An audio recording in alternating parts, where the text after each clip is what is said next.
Y lo hacemos en un día en el que el IBEX 35 ronda los 15.854 puntos y ahora mismo gana nada más que un 0,16%. Los indicadores se van siguiendo de rojo en algunos momentos determinados.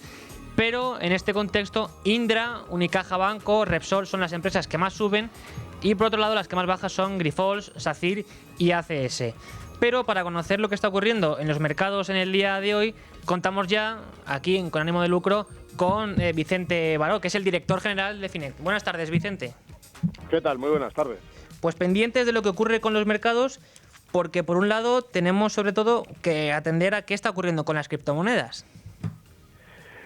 Sí, la verdad es que están en un momento interesante, ¿no? Después de que la amenaza esta de nueva guerra comercial con China desató una oleada de ventas y de liquidaciones que ha dejado a mucha gente fuera de mercado y ha generado dudas, ¿no? De si el mercado alcista que vimos o que hemos visto en los últimos meses pues tiene que tomarse un respiro, o si es una pausa para volver a subir, ¿no? Pero son movimientos que estamos viendo. Nosotros lo que estamos viendo, y lo que os he contado en algún evento reciente que hemos estado, es que lo que se está viendo sobre todo ahora mismo es interés institucional, ¿no?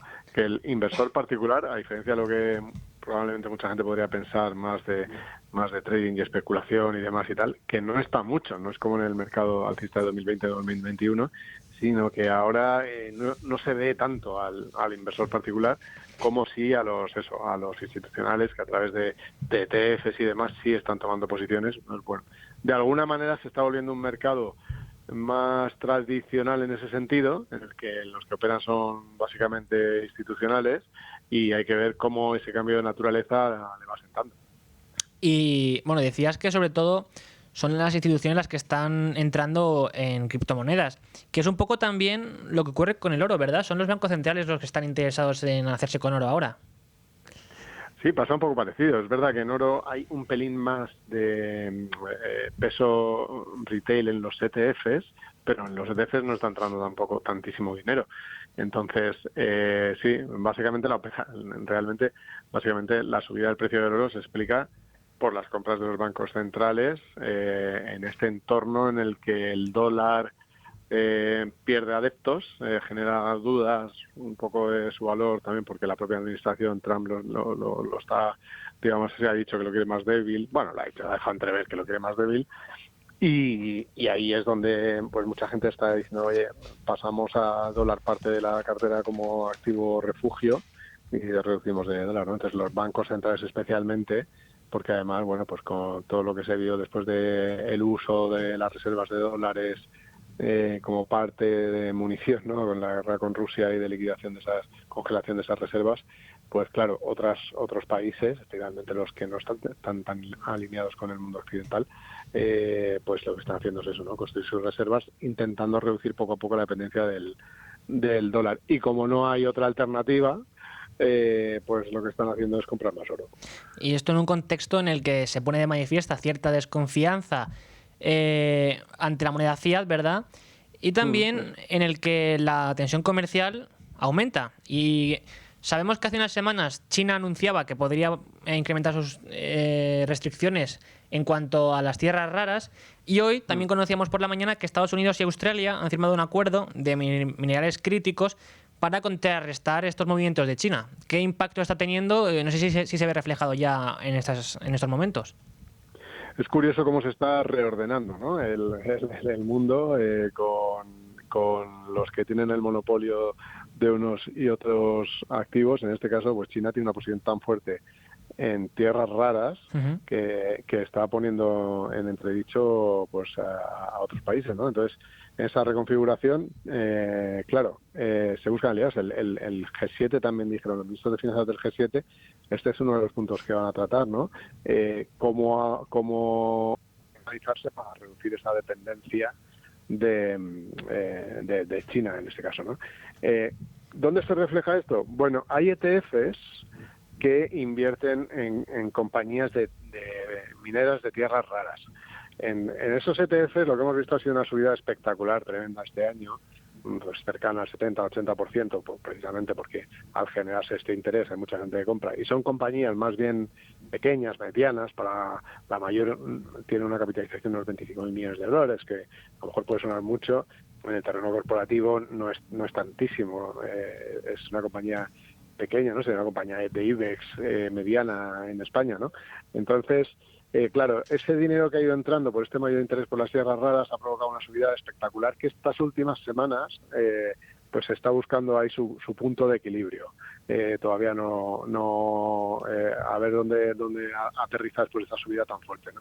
Pero desde luego lo que está claro es que va a ser un tema que siga encima de la mesa. Recordemos que las tierras raras son fundamentales, básicas, esenciales para los coches eléctricos, para el móvil con el que estoy hablando ahora, para los altavoces con los que la gente está escuchando esta conversación, o sea, para prácticamente todo, ¿no? Entonces, esa escasez que podría generar si China cierra el grifo y aumenta tanto los controles como ha amenazado, pues va a generar mucha tensión y ya veremos cómo siguen evolucionando estos ETFs de compañías de tierras raras. Nosotros en Finet, por cierto, que lo quiera ver, hemos hecho un análisis, yo creo que lo tenemos ya en nuestro canal en YouTube. Pues habrá que estar atentos cuando lo publiquéis, o si ya está publicado, pues que la audiencia vaya a Finet para verlo y profundizar en esta cuestión.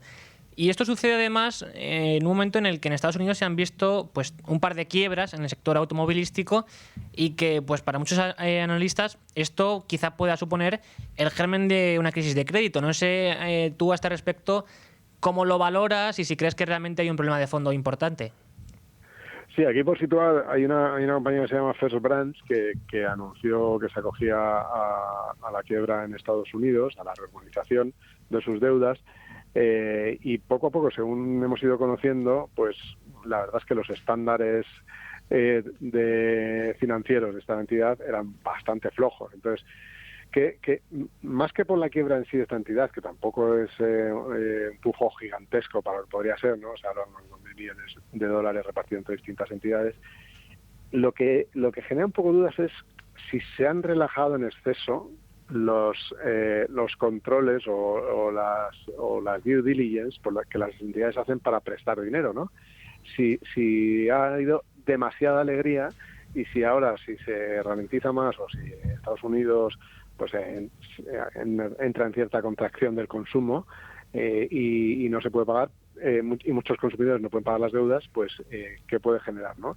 Entonces, ¿qué estamos viendo que dicen los analistas? Bueno, estamos viendo que la mayoría lo que dicen es todavía lo ven como casos aislados, ¿vale? O sea, dicen que, bueno, estos son una o dos entidades con, pues eso, que no hacían las cosas muy bien en la gestión de su balance y en la petición de deuda y en la gestión de las deudas y que se verán afectadas estas entidades que les prestaban a este tipo de compañías. Pero el otro día le preguntaron al al consejero delegado de JP Morgan por este asunto, a Jamie Dimon, y dijo que esto podía ser como las cucarachas, que es una cucaracha y normalmente hay otras, ¿no? Bueno, pues habrá que estar atentos a ver si debajo del parqué de Wall Street empieza a aparecer alguna pata más o si esto se queda aquí, ¿no? Pero desde luego es un tema de incertidumbre del mercado que de momento no pesa mucho, pero hay que vigilar. Y luego, para terminar, también tenemos que centrarnos en lo que ocurre en la bolsa española, que sigue al alza y ya está al 1%, a menos del 1%, perdón, de marcar máximos históricos. ¿Por qué sucede esto? Y sobre todo, lo más importante, supongo que interesará a los inversores y a los analistas, es ¿hasta dónde puede llegar la bolsa española? Sí, el IBEX 35 como índice de referencia es el que está a ese 1%.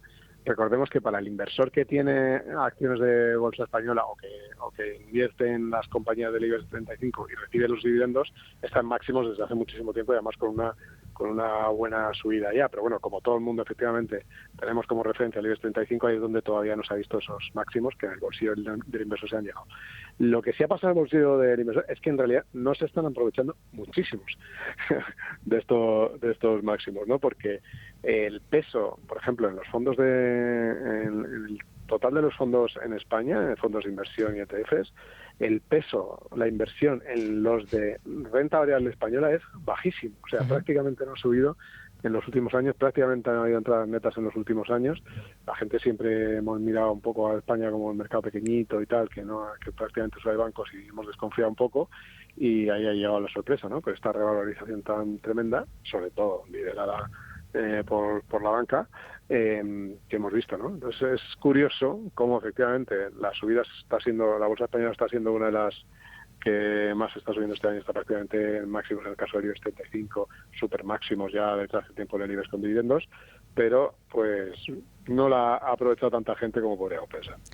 Pues veremos qué futuro nos depara en el ámbito financiero el IBEX 35, pero en fin, habrá que estar pendientes porque evidentemente tanto nos da pistas también quizá sobre el ámbito macroeconómico, supongo, pero también porque los inversores querrán sacar rentabilidad a este respecto.